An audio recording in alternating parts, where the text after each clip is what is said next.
जय हिंद। बिहार शिक्षा केंद्र में आप सभी का स्वागत है। आज की क्लास में हम लोग पढ़ने वाले हैं पूरा पाषाण एवं मध्य पाषाण काल के बारे में। और वैसे स्टूडेंट्स जो हमारे चैनल पर नए हैं तो चैनल को सब्सक्राइब ज़रूर करें और प्रॉपर तरीके से नोट्स बनाएं और एक क्रमबद्ध तरीके से अध्ययन करें। तो प्रीवियस क्लास में हम लोग जो है इतिहास के स्रोत के बारे में अध्ययन किए। प्राचीन भारतीय इतिहास के स्रोत 3 स्रोत थे। कौन कौन सा था? एक था पुरातात्विक स्रोत, साहित्यिक स्रोत और विदेशी यात्रियों के विवरण।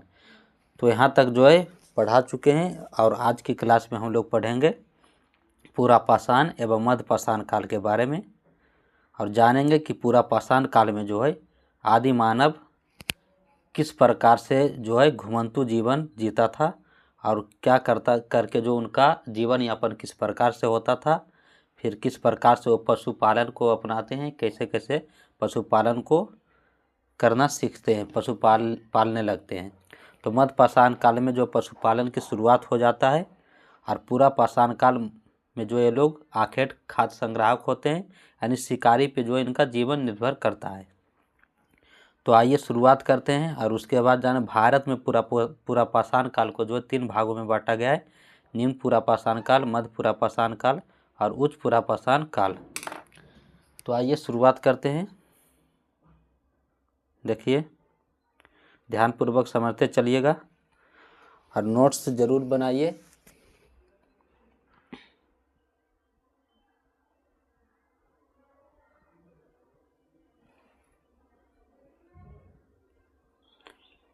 पूरा पाषाण एवं मध्य पाषाण काल, पैलियोलिथिक एंड मेसोलिथिक एज। जानते हैं सबसे पहले भारत में पूरा पाषाण काल। भारत में पूरा पाषाण काल तो पर्यावरण में हुए परिवर्तन तथा मनुष्य द्वारा बनाए गए पत्थरों के औजारों में परिवर्तन के आधार पर जो इन्हें पूरा पाषाण संस्कृति को 3 भागों में बांटा गया है। कितने भागों में बांटा गया है? 3 भागों में बांटा गया है। पहला है निम्न पूरा पाषाण काल, दूसरा मध्य पूरा पाषाण काल और तीसरा है उच्च पूरा पाषाण काल। तो पर्यावरण में हुए परिवर्तन तथा मनुष्य द्वारा जो बनाए गए पत्थर के औजार में परिवर्तन हुआ, इसी के आधार पर जो है पूरा पाषाण संस्कृति को हम लोग 3 भागों में बांटते हैं। वो कौन कौन सा है? निम्न पूरा पाषाण काल, दूसरा है मध्य पूरा पाषाण काल और तीसरा उच्च पूरा पाषाण काल। निम्न पूरा पाषाण का काल जो है कब से कब तक है? तो निम्न पूरा पाषाण का काल जो है 25 लाख से 1 लाख ईसा पूर्व तक, 25 लाख से 1 लाख ईसा पूर्व तक। और मध्य पूरा पाषाण का काल 1 लाख से 40,000 ईसा पूर्व तक माना जाता है। और उच्च पूरा पाषाण का काल जो है 40,000 से 10,000 ईसा पूर्व तक। तो निम्न पूरा पाषाण का काल कब से कब तक? 25 लाख से 1 लाख ईसा पूर्व। मध्य पूरा पाषाण काल 1 लाख से 40,000 ईसा पूर्व और उच्च पूरा पाषाण काल 40,000 से 10,000 ईसा पूर्व के बीच माना जाता है। तो आइए सबसे पहले जानते हैं निम्न पूरा पाषाण काल। इसे इंग्लिश में बोलते हैं लोअर पैलियोलिथिक पीरियड या एज। तो निम्न पूरा पाषाण काल भारत में जो है, भारत में पूरा पाषाण युग के साक्ष्यों का जो सबसे पहले पता सोहन क्षेत्र में हुआ था। कौन से क्षेत्र में? सोहन क्षेत्र में। यानी कि इस काल का, निम्न पूरा पाषाण काल का जो है साक्ष्य सबसे पहले कहाँ से मिलता है? तो सोहन क्षेत्र से। तो और सोहन क्या है? तो सोहन नदी जो सिंधु की सहायक नदी है, तब से इस संस्कृति को सोहन संस्कृति बोला जाता है। तब से इस संस्कृति को क्या बोलते हैं? सोहन संस्कृति बोला जाता है, सोहन संस्कृति। निम्न पूरा पाषाण संस्कृति को भी 2 प्रमुख भागों में विभाजित किया जा सकता है। ये पहला है चॉपर चॉपिंग पेबुल संस्कृति और दूसरा हैंड एक्स संस्कृति। चॉपर चॉपिंग पेबुल संस्कृति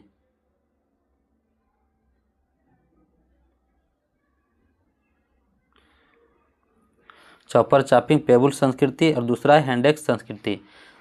चॉपर चॉपिंग पेबुल संस्कृति के प्रमुख उपकरण क्या है? चॉपर चॉपिंग तथा फला। और दूसरा हैंडेक्स संस्कृति का जो प्रमुख उपकरण है हैंडेक्स और क्लीपर, स्क्रैपर, क्रोड आदि हैं।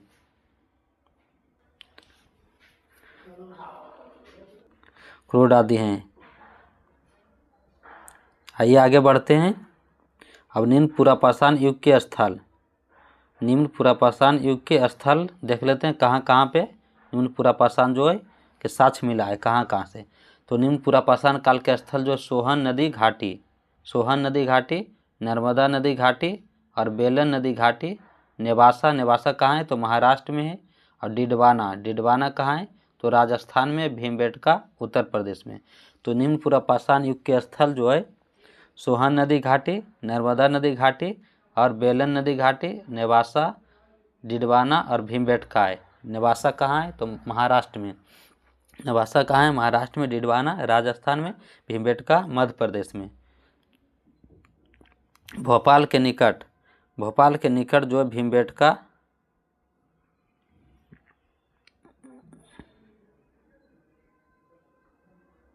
भोपाल के निकट भीमबेटका की गुफाओं में इस काल का जो है मानव निवास करता था, जहां उसके बनाए जो है अनेक शैलचित्र प्राप्त हुए हैं।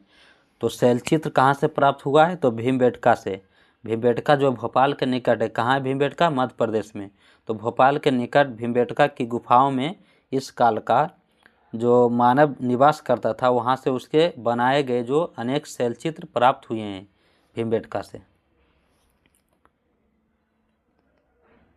तो आइए आगे बढ़ते हैं।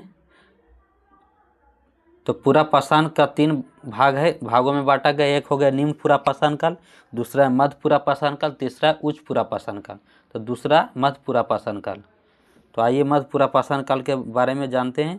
तो मध्य पुरापाषाण काल जो है के अंतर्गत मध्य प्रदेश, राजस्थान, गुजरात, उड़ीसा, तमिलनाडु, कर्नाटक, आंध्र प्रदेश आते हैं। मध्य पुरापाषाण काल के अंतर्गत कौन कौन सा आता है तो मध्य प्रदेश, राजस्थान, गुजरात, उड़ीसा, तमिलनाडु, कर्नाटक, आंध्र प्रदेश आदि स्थानों को जो सम्मिलित किया जाता है, सम्मिलित किया जाता है।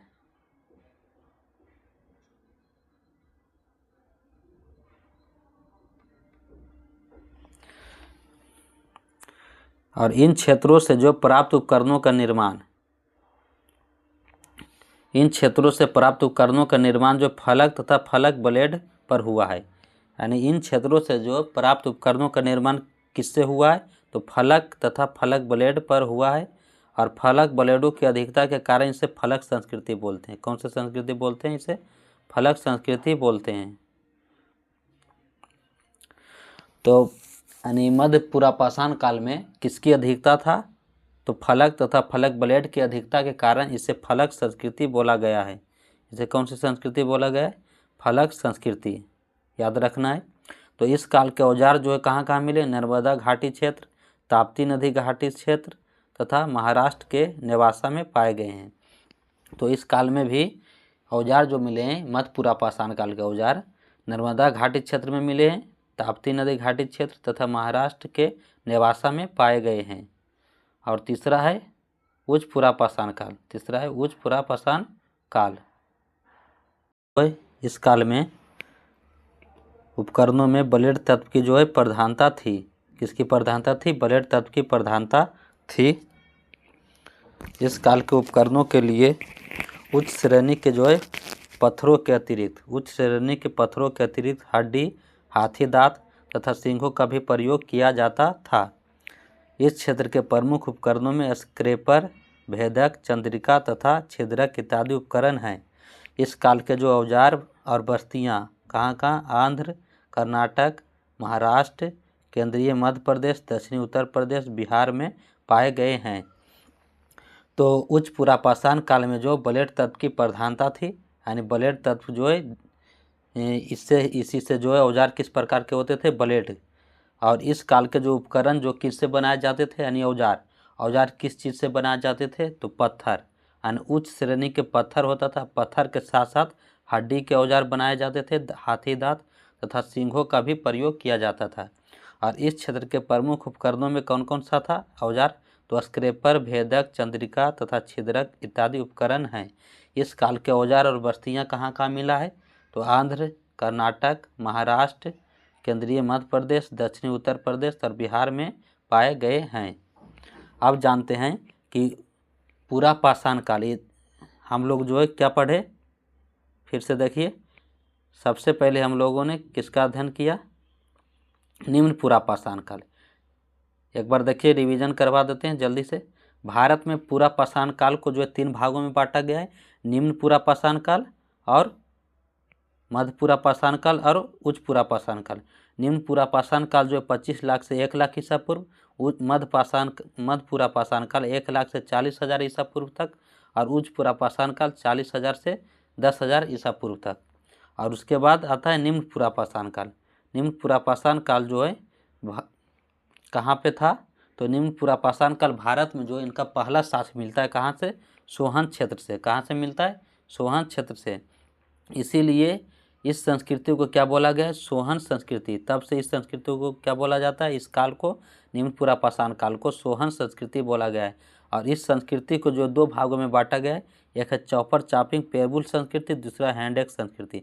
चौपर चापिंग यानी चौपर चापिंग उपकरण जो होते थे, चौपर चापिंग नाम के उपकरण था, और फला, तो इसी के कारण इसे चौपर चापिंग संस्कृति और हैंड-एक्स क्यों, क्योंकि हैंड-एक्स मिला है यहाँ से, हैंड-एक्स के कारण इसे हैंड-एक्स संस्कृति बोला जाता है।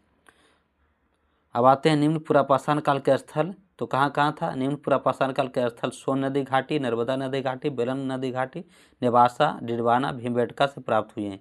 अब भीमबेटका के निकट, भोपाल के निकट जो भीमबेटका की गुफाओं में इस काल का जो मानव निवास करता था, और यहाँ पे जो अनेक शैलचित्र प्राप्त हुए हैं। कहाँ से, भीमबेटका से अनेक शैलचित्र प्राप्त हुए हैं। अब आगे बढ़ते हैं। उसके बाद हम लोग क्या देखें, मध्य पूरा पाषाण काल। मध्य पूरा पाषाण काल के अंतर्गत कौन कौन से क्षेत्र आते हैं, तो इसके अंतर्गत जो मध्य प्रदेश आता है, राजस्थान, गुजरात, उड़ीसा, तमिलनाडु, कर्नाटक, आंध्र प्रदेश आदि स्थानों को जो सम्मिलित किया गया है। इन क्षेत्रों से प्राप्त उपकरणों का निर्माण जो फलक तथा फलक ब्लेड पर हुआ है। यानी मध्य पूरा पाषाण काल में उपकरण जो होते थे, किन चीज़ से बनाए उपकरण, फलक था और फलक ब्लेड। इसी के कारण इस काल को क्या बोला गया, फलक संस्कृति। इसी के कारण इस काल को क्या बोला गया, फलक संस्कृति कहा जाता है, फलक संस्कृति कहा जाता है। और इस काल के जो औजार कहाँ कहाँ मिले, तो इस काल के औजार जो है मध्य पूरा पाषाण काल के औजार मिले नर्मदा घाटी क्षेत्र, ताप्ती नदी घाटी क्षेत्र तथा महाराष्ट्र के नेवासा में पाए गए हैं। तो अब आते हैं सबसे लास्ट में, तीसरा है उच्च पूरा पाषाण काल।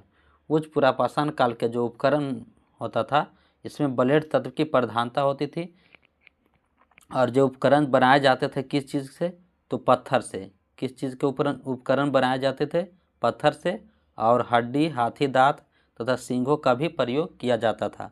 इस क्षेत्र के प्रमुख उपकरणों में कौन कौन सा है, तो स्क्रैपर, भेदक, चंद्रिका तथा छिद्रक इत्यादि उपकरण हैं। इस काल के औजार और बस्तियाँ जो कहाँ कहाँ से मिला है, आंध्र प्रदेश, कर्नाटक, महाराष्ट्र, केंद्रीय मध्य प्रदेश, दक्षिणी उत्तर प्रदेश, बिहार में पाए गए हैं।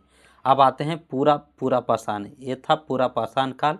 पूरा पाषाण काल के 3 भाग, निम्न पूरा पाषाण काल, मध्य पूरा पाषाण काल और उच्च पूरा पाषाण काल। अब जानते हैं कि इस काल के जो है जीवन यापन के तरीके क्या था इनका जो था जीवन यापन कैसे करते थे ये लोग। तो जीवन यापन इस काल के जो मानव था क्या करते थे, शिकारी या संग्रहकर्ता की अवस्था में था। यानी इस काल के जो मानव थे, इनका जीवन यापन कैसे होता था, भोजन कैसे करते थे, तो शिकारी करते थे। क्या करते थे, शिकार करते थे, और फल फूल कंदमूल इस सब का जो इकट्ठा क्या करते थे, संग्रह करते थे। इसीलिए इस यहाँ के जो मानव, इस काल के मानव को बोला गया आखेट खाद्य संग्राहक बोला गया है। यानी शिकारी या संग्रहकर्ता की अवस्था में था मानव। और क्या करता था, तो वह जो छोटे और मध्यम पशुओं का शिकार करता था। शिकार किसका, पशु का शिकार। और इतना नहीं, पशु के अलावा पक्षियों, कछुओं, मछलियों का शिकार करता था। तो पशुओं का शिकार तो करता ही था, साथ ही साथ पक्षियों का शिकार करता था और कछुओं, मछलियों का शिकार करता था। और क्या करता था, वह शहद, फलों, कंदमूल, बीज, पत्तों का भोजन के रूप में जो प्रयोग करता था। और उनके रहन सहन के बारे में हमें भीमबेटका के शैलचित्रों से पर्याप्त जानकारी मिलती है। यानी इस काल के जो मानव था इनके रहन सहन के बारे में हमें कहाँ से जानकारी मिलती है, तो भीमबेटका से। भीमबेटका में जो शैलचित्र पर्याप्त हुआ है, शैलचित्र से हमें पर्याप्त जानकारी मिलती है। ठीक है, आगे बढ़ते हैं। अब उनके शिकारी के अनेक चित्र हैं। कहाँ? भीमबेटका में। भीमबेटका में जो है शिकारी के अनेक चित्र हैं, जिनसे ज्ञात होता है कि शिकार का उनके जीवन में जो था प्रमुख स्थान था, यानी शिकार का उनके जीवन में प्रमुख स्थान था। तो इनका जीवन यापन किस प्रकार का था? देखिए, यानी पूरा पाषाण काल के जो मानव थे शिकार करते थे और फल फूल का जो है कंदमूल इकट्ठा करते थे, यानी भोजन के लिए क्या करते थे? शिकार करते थे और फलों फूलों को इकट्ठा किया करते थे। शिकार किसका करते थे? तो पशुओं के अलावा किसका शिकार होता था? तो पक्षियों का और कछुओं मछलियों का शिकार करता था। और वह जो शहद, फलों, कंदमूल, बीज, पत्तों का भोजन के रूप में प्रयोग करता था। उनके रहन सहन के बारे में हमें कहाँ से जानकारी मिलता है? तो भीमबेटका से। भीमबेटका में जो अनेक चित्र बनाए गए हैं, शैलचित्रों से जो है हमें जानकारी मिलती है। ठीक, यहाँ तक क्लियर। और उनके शिकारी जीवन के जो अनेक चित्र मिले हैं, कहाँ से? भीमबेटका से। इसी से हमें जानकारी मिलती है कि ये लोग जो है शिकार करते थे और शिकार उनके जीवन का जो प्रमुख अंग था, यानी प्रमुख स्थान था शिकारी उनके जीवन में। तो यहाँ तक आज की क्लास यहीं तक रखते हैं। आशा करते हैं कि आप सभी को क्लास अच्छा लग रहा है, और अपना फीडबैक ज़रूर दें और कमेंट बॉक्स में बताएं क्लास कैसा है लग रहा है। तो कल की क्लास में अब आगे हम पढ़ेंगे मध्य पाषाण काल के बारे में। ठीक, आज की क्लास यहीं तक रखते हैं। अपना ख्याल रखें। धन्यवाद।